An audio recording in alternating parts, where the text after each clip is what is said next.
The other thing that this will do, QB influence in the run game, and this is what you're talking about, RPO, run-pass options. Take us through what you see here.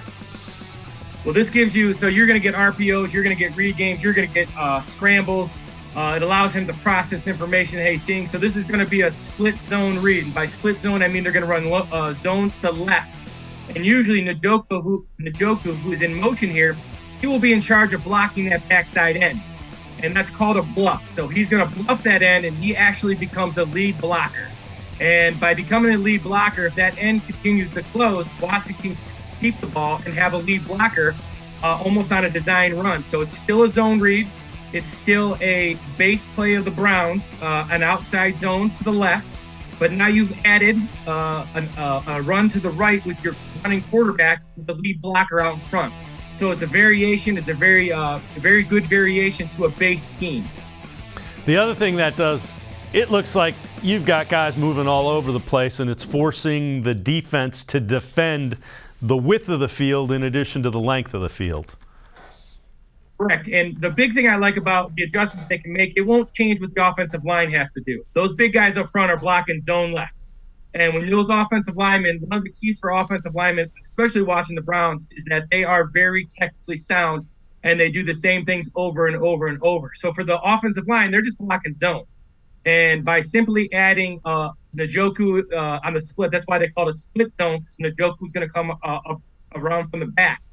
But that changes the whole dynamic of the play without having the offensive linemen do anything different. So it's variations like that are going to make the Browns very successful moving forward. So this is another variation with the QB influencing the run. What do you see here, and what happens?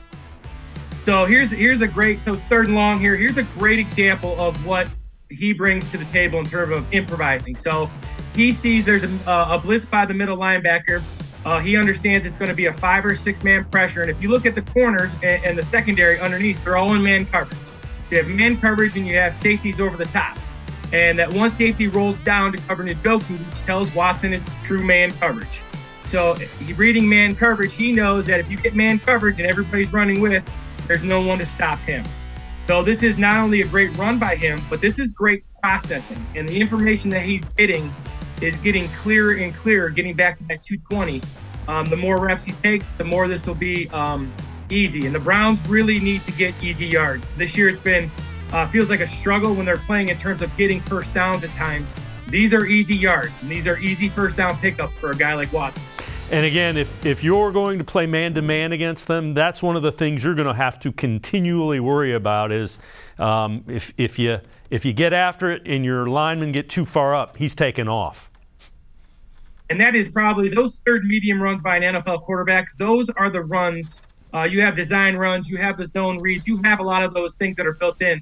But those off-script runs, scramble runs for first downs on third medium are the big runs that quarterbacks make in the NFL. It's the big throws they make. It's those off-platform kind of concepts where everything breaks down, but he recognizes man, and he's got the ability to go get a first down. And those are just killers for a defense. Yeah, the Browns' defense has been on the other side of that a number of times, and it's deflating without question.